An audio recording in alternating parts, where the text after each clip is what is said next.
doing the thing. In today's podcast, we're going to be talking about our introduction to property investing and our background. So our childhood and role models.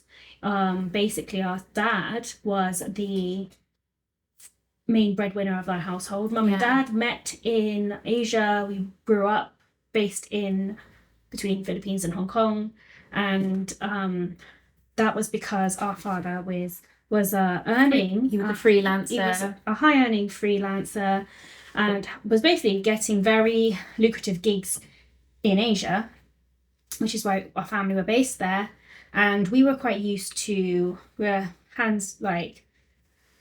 very grateful that we had a childhood where we were very comfortable and used to travel and just going back and forth to Asia and back to the UK to be with our grandparents. We're really lucky. We had a great childhood, a great upbringing. Our parents went above and beyond and sacrificed a lot, to the point that when we did move back to the UK, some of our dad had to basically, because his job was in Asia, remained in Asia. We'd moved back to the UK for schooling, and as well as seeing our grandparents as they were getting older. But dad had to keep going back to Asia in order to keep up his freelancing job, which was actually cameraman, director. He was an anchorman, anything to do with TV, basically. Setting up a satellite new TV station, and he was born in, but that meant that he was always away when we were younger, to the point that we even had friends who didn't believe we had a dad because he was always away. That was a trauma in itself, because I just remember him being in tears, having to say goodbye to him every time, and then having a rush of happiness every time he returned. But I just think it's ludicrous how we even had friends who were like, they don't really have a dad. He doesn't exist. But we knew that he needed to go away to be able to put money on the table, to make sure that we had a really, really comfortable upbringing, and allowed our mum to be able to look after us without having to go to work. So we're so grateful for that. But obviously that comes with the costs, and it meant that his absence. And this is why we've gotten into investing, is because we want to be able to be present with our children and our family generally. Not that. What is the point in leaving only to send money back? And from a background perspective, we're half Filipino, and we see this situation over and over again, not just within our own family where it was our dad, the English guy, who left all the time. It's very common throughout Filipino culture, where we have a big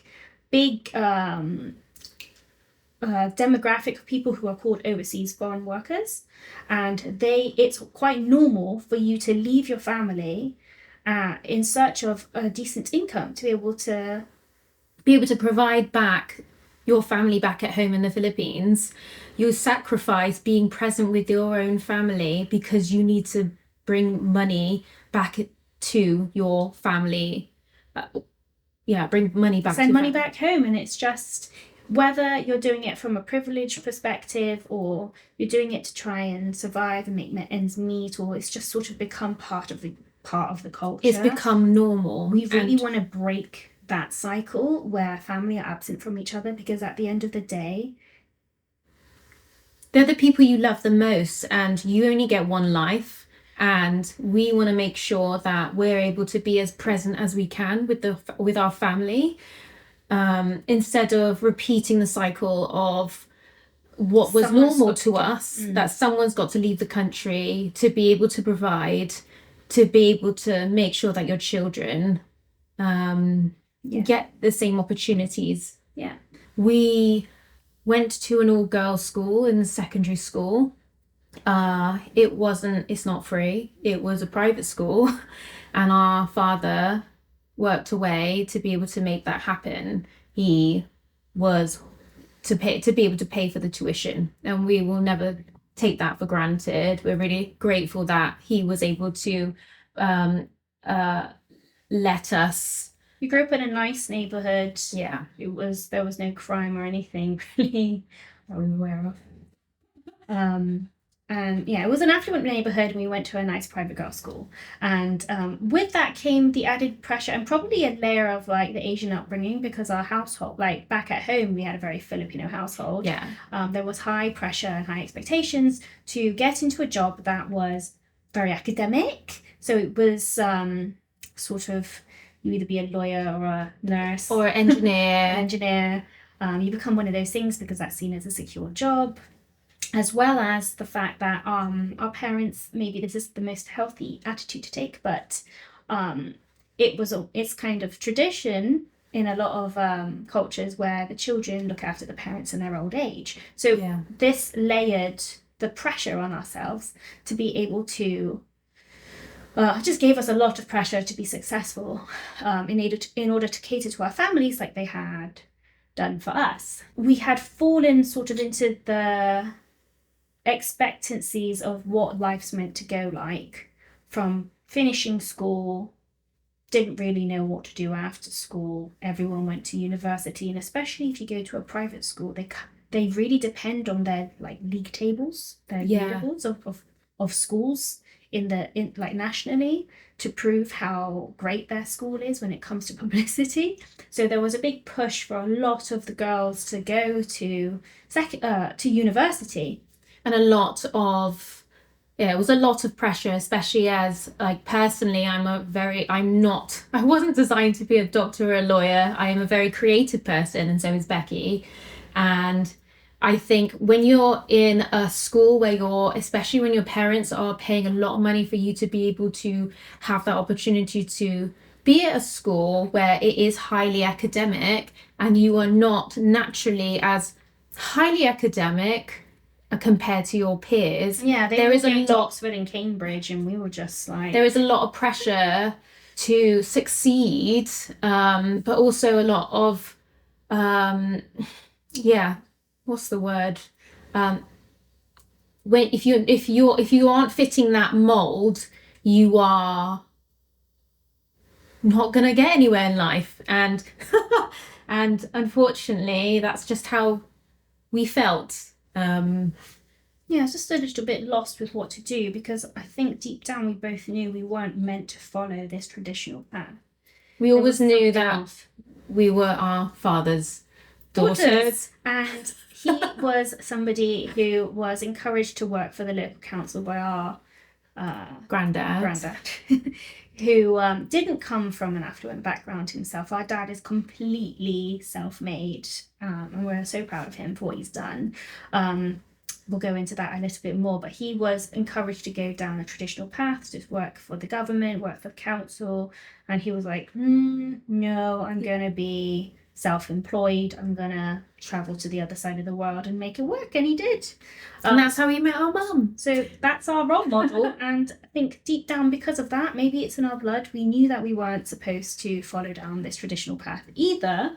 So despite going to university, we both got degrees in something that we were just genuinely interested in. That we actually really loved. Yeah, you got a fine art degree because Ruth is amazing at art and being abstract. And I remember going to art shows and being like, what am I looking at? And that came with a hefty price tag. Yeah. And so did mine. Mine was geography and tourism. Because you loved travel. I like to travel. Yeah, and it just fit, and we totally understand that, like, you do not need to go to university. I just don't believe you need to go to university at all now. Unless it's you were definitely sure you're going to be a lawyer or a doctor or something that actually requires a degree. I know that I did a degree that I absolutely loved, and it was mainly just because I loved it, because it was the first time in education where I really, really felt like I thrived, and I wasn't going to pass that opportunity. Yeah. So whilst we were at university was coming to an end, and we were both like, what do we do? I didn't want a job. Yeah. Because when I was my first and last experience of ever being employed, I knew in my gut that it wasn't for me to be employed. Probably layered with the fact I was just a stubborn teenager as well at the time, because I was 16, wanting to go out to Oceana on a Friday and didn't want to rock up to Clark's stock room, the shoe shop, and serve people on a Saturday until 4. It was nice to have a little bit of pocket money from that job, but it wasn't worth spending the day for me to do and just wait for the clock to hurry up and get the day done with. And I realized I just didn't want to wish my life away. So we were both at a loss with what to do right afterwards. I did work for Dad and Mum's company. Yeah, we did work for, so our family are generally quite enterprising. As you can tell by now, it's rubbed off on us. So our dad, before he started a different business, he actually lost, as a freelancer, he actually lost all of his clients overnight because he broke his foot on a job, and that meant he didn't have any more clients, which is partly the reason why we've got into investing. Yes. So yeah, we're getting to the investing part, but yeah, he lost all of his clients, which meant that because he is the asset in his business, which meant that if he physically wasn't able to be on a job, he didn't earn any money. No. And that is a very vulnerable position to be in. And all of the years that he had been, all of the years of his working life, this was like the first time that really had an impact on the family, because we took it for granted, the income that was coming in, and didn't really have a plan. Well, my dad didn't really have a solid plan with what to do if something like that were to happen, besides having a very generous savings pot. And because we're really close as a family, we could feel that there was something going on, even though our parents tried to not show that there was an issue happening. At the same time, we were still paying for tuition fees to be at a private school. Our dad was, paying for tuition fees for us to be at a private school. And obviously, if you've got no income coming in and you're relying on your savings, that's going to dwindle over time. Yeah. So anyway, we're back at university. And university's coming to an end. Yeah, that was at sixth form. Was that sixth form? Yeah. Oh, okay. So, I thought we'd gone on to university. Oh, sorry, I was going back. It doesn't matter. Go back and forth. It's fine. So we're at university. Got a degree, and we're like, well, what do we do? Didn't have a great experience with being employed. Realized we had to do something. At the time, we were both pretty animal mad. Loved nature, loved being around animals. And we knew that we wanted to start something ourselves. Yeah, and a friend of mine told me about a lady local to where we live who was making 70k a year by walking dogs. And I told Ruth, and we were both like, that sounds nice. We get to hang out with our pets. Let's do that. And we already started doing that whilst we were at university. Yeah, we already started learning about property as well before we even got into dog walking, because actually we bought properties before. Oh no, we didn't. We got into dog walking. First, yeah. No, it wasn't, because Mum said you need to get a job. We did it at the same time. Yeah, our mum was like, you need to get a job because you can't rely on. Maybe we panicked. We started getting to the end of university and we were like, oh, we need to make money after this somehow. So we began a pet care business and invested in property at the same time. Started educating ourselves in property. It was like university was in the way. We would spend the weekends going on courses to grow our knowledge about property. You were in your last year, because I was in my first year of uni, because we are two years apart in the education system. And so we started learning about property from reading Rich Dad Poor Dad, which is what our dad gave us the book to read, because he then started a new business. Totally blew my mind with understanding what an asset and a liability was. And that's when we realised you were basically like, pick one. We got it's got to be stocks and shares or property. And I was like, oh my God, they both sound so boring. Do I have to pick one? I'm such a brat. And I was like, property sounds a little less boring. So property it was. And we went to a Rich Dad Poor Dad free course. Free course. And we're like, yeah, This we is know it. nothing. We need to know more. And then we signed up to a 3-day course in London. Yeah. And then we got mentorship as well after that, and it was a heavy investment, but we had nobody in our circle to teach us how our parents don't know anything about investing. They knew how to build a business or to be the asset in their business. But we want from Rich Dad Poor Dad, which is funny because our dad gave us this book to read, but it was from one of his clients who actually gave him this book which he passed to us. So even though our dad didn't personally invest in any assets, he just knew growing a business. We decided to go along the path. He did nearly buy a hotel in. He did nearly buy a hotel. That just fell through. That could have been a service accommodation asset if that worked out. Anyway, he was very freely giving of his money, which was blessing and a curse at the same time. But anyway, that's besides the point. We carried on growing our knowledge in how to invest, and we were absolutely terrified. We were really young. Really young. But we knew we were the youngest people at the on every course that we'd ever been on. Yeah. And we were just that was 10 years ago. So we look young, I think, generally. That was more than 10 years ago. Yeah. We were even younger than we are now. No one took us seriously. No one took us seriously. And we got the mentors because we completely lacked confidence. We were so afraid to even walk into a letting agency or an estate agency. Yeah, without. What do we even say? Yeah. What is that lingo? What does that mean per calendar month? Like, we didn't know anything, and we literally paid for somebody who'd been doing the business for many years to hold our hand.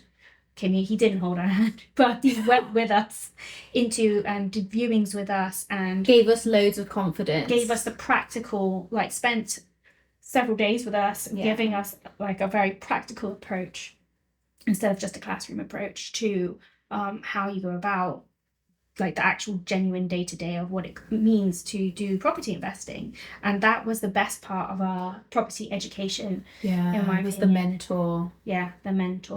But I've got to say, they were both lovely guys, but we were the only women, our age group, in a sea full of middle-aged men.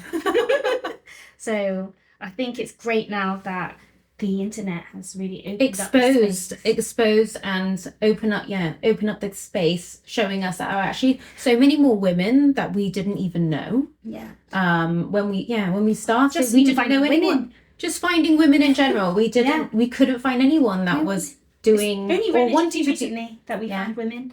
But we're really grateful that the space has opened up to more people. And actually, even though we're really young, we felt like we were taken we weren't taken seriously for a lot of it. When we were a lot of the older people that were in our network at the time did applaud us when we were getting positive feedback by saying they wished they'd started as young as when we did. So I am really grateful that despite the obstacles and the difficulties that come with being a baby-faced uni student starting at university and woman, that we started as young as we did. Yeah. Because we're already reaping rewards 10 years on. If you can start investing as young as you can, just don't wait. Just do it and don't care what anyone says. Investing is about time. Investing is about how soon you can do it, and then in 10 years' time, future you is going to be like, thank goodness. And the biggest reason why we started investing when we did is because we knew we wanted to be freelance. We wanted to be entrepreneurs, and we needed to make sure that we had assets that was going to allow us to do the passion job that we always wanted to do. Yeah. If we didn't, instead of relying on the passion job to be everything, it takes the pressure off from only relying on one source of income. Yeah, I think our pet care business was making us a very nice amount of cash flow every single year, maybe like Yeah. we were getting maybe 50K each, sort of like between us to be able to share that. And that was a nice lifestyle. And our mortgage rates were low then. Ooh. They were low, so we did have a lot more profit. We were able to keep reinvesting it. It was great. And until our pet care business, so that was our passion, entrepreneurial journey. That after 10 years, we did end up selling the business because we wanted location freedom. But so our life plan has changed. So, but the properties will always be in the background to support whatever those lifestyle changes are going to be. Yes. Yeah. So we started with the property. We started with 2 HMOs. We kept knocking doors. We kept putting in cheeky offers, and we finally got like 2 offers accepted at the same time. We will admit it took months. It took months, and it made us. It felt like forever, especially when we'd done pay for all that education to get nowhere. It felt like no one was accepting our offer. To be fair, we were being very cheeky. Extremely cheeky. Very, very cheeky. But it's a numbers game. Someone's going to say yes. Someone's going to say yes. And then 2 came at the same time. Yes. So then we were like, okay, let's do both. And then we took the opportunity and it was our first project management of converting these properties into rentable places. They were both run down, weird layouts. And we had to rejig the layout. One was a repossession. The other one was like a strangely extended house. Like the layout was just odd. But they were both 3 beds, and we turned them into a 5-bed and a 4-bed. And then, just managing contractors as a young woman as well is just something else, because they're like, okay. Or they just don't take you seriously. And we didn't know whether we were getting the best deals, if we were taking for a ride, what order to bring the plumber and the electrician in. And at the same time as trying to continue our other business. And going to university. I think we're maybe you have to be a little bit crazy. But maybe a bit crazy pays off. But it turned, so then we turned them into HMOs. So in HMOs, a house of multiple occupation, which means that people who are unrelated can share the accommodation. And they were right by the hospital, so we were targeting nurses, but we got a mixture of people. We got students, nurses, and working professionals, and they rented individual rooms with the bills included, and we were responsible for finding those tenants and managing those tenants, doing the paperwork to get them moved in. It was just going for it was a huge learning curve. Huge. But we started with HMOs. After that, after some time, we've moved on to service accommodation, and that's been really fun, because service accommodation has been, I think, with HMOs, I think it just gets to a point where you go, actually, I need a bit more variety. Yeah, the HMOs were... We didn't enjoy managing the HMOs anymore.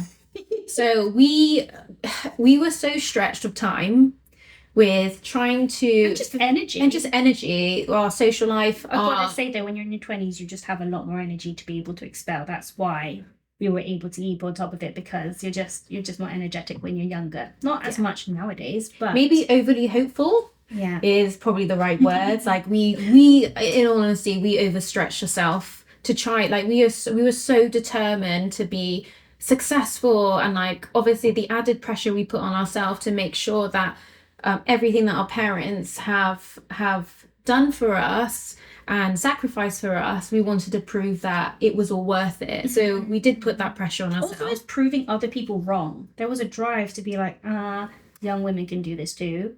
But we were even sitting in meetings where we were trying to get investor financing for our first properties, and like even going to London, and we had one man just put his foot on the table, crossed his arms, and was not really interested in listening to our pitch. He was more interested in talking to our dad, just because he had clients that he thought he'd be able to get out of him, instead of actually talking to us, which was the reason why we were having the meeting. So that really knocked us We back. got a few stories like that. Yeah. Really. That's for another podcast episode. But yeah, so we started, we did continue building our portfolio. So glad that we did. And then we got into service accommodation, which was a great place where we could, it's basically Airbnb and booking.com, those sorts of properties where it's fully furnished, all the bills are covered, you pay a nightly rate as opposed to actually having a tenancy, like an actual contract, tenancy contract. And it was a part of our journey where we were able to exercise our creative minds, and really we do like being physically active, maybe not as much as before, but we did enjoy painting and choosing furniture and putting things up and making places look beautiful and spaces look beautiful. So that was also a really enjoyable phase of our journey. We love the process. We thrive in the process of making the business better. That's the part that I think we get excitement from. It's not, we've never enjoyed the management part. We love the beginning stages and setting it up, finding it, setting it up, getting the keys, and then watching it operate from a distance and trying to create as passive as possible a business as we could. But yeah, so now we're at a point where we are going to be looking for our next buy-to-let, because we've realised that is the most stable form of property investing.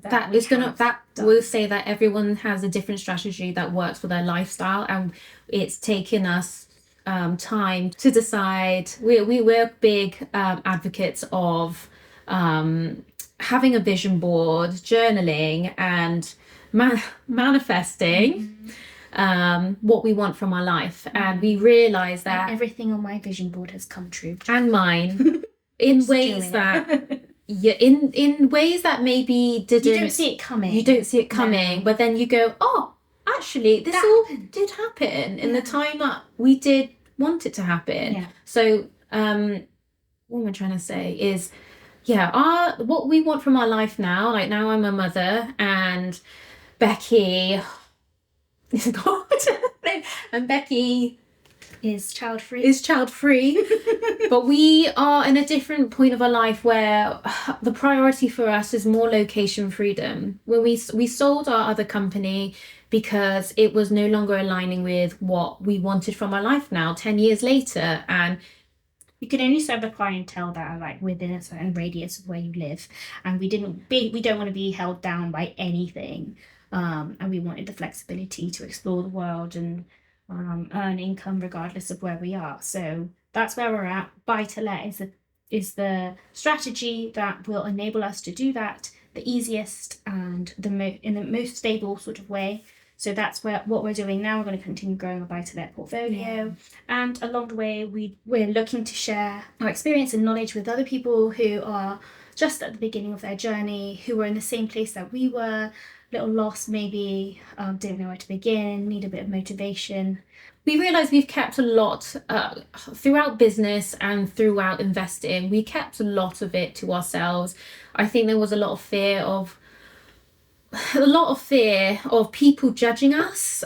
We've realised now that actually there is so much that we can share that could be of value to other people, and that we just want to create a space where we are representing the thing that we wish we had when we started at the beginning of our property investment and entrepreneurial journey. So we hope that this space is an honest place you can go to, where you can have genuine, realistic and honest takes on what it means and what it takes, and just the experiences of ourselves and other people to be an entrepreneur and invest in property.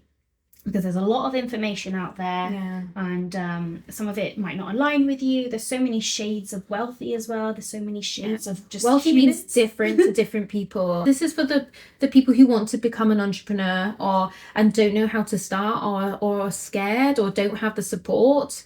We're not gonna lie, we were lucky to have parents who already were in that field, and so we had constant support from our parents.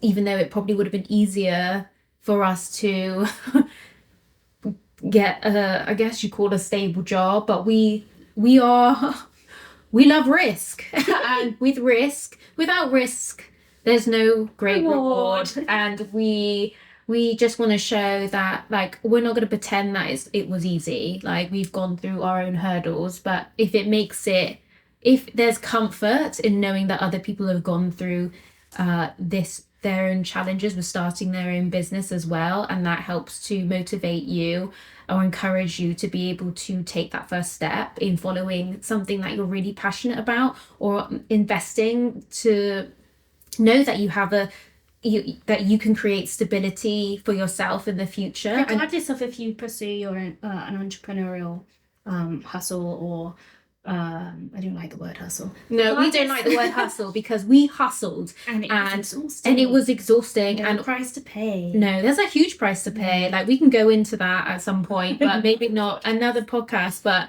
it was a huge price to pay, especially. The point is, the property investing, or investing in general allows you to pursue, whether it's a job and the risks that come with having a job, or starting your own business. Because even if you have a job, that's, redundancies are made everywhere. People, like, relying on another person to be responsible for your life is just it's a very, very risky, with little reward sort of attitude to take. It's good to sort of balance your financial independence through investing as well. And we're really passionate about women having financial independence. Massively. As well as just bearing in mind the cost of living in the UK, which is where we're based, is extortionate, kind of going through the roof right now. So we really are passionate about getting people on board with trying to take control of their financial futures. And we really hope you enjoyed this episode, the very first episode. We're really excited to be able to share more with you and bring on other people who have who you can learn from, that have started their own businesses, who are investing as well, and I think there's a lot to learn from other people who've already walked the walk. Yes. We'd love to have you on the show. If you're interested, please send us an email. We'd love to have a chat with other like-minded entrepreneurs and investors. You can find us on Instagram at Honest Property Sisters, and you can send us an email direct, or no email direct. We'll put it in the bio. Before we go, please don't forget to hit the follow button on your podcast app. Share this with a friend. It really helps to encourage us to grow this platform and keep delivering those honest conversations about property investing and entrepreneurialism with you. Spilling the tea, because we're honest property. Thanks so much, and we'll see you in the next episode. Bye. Bye.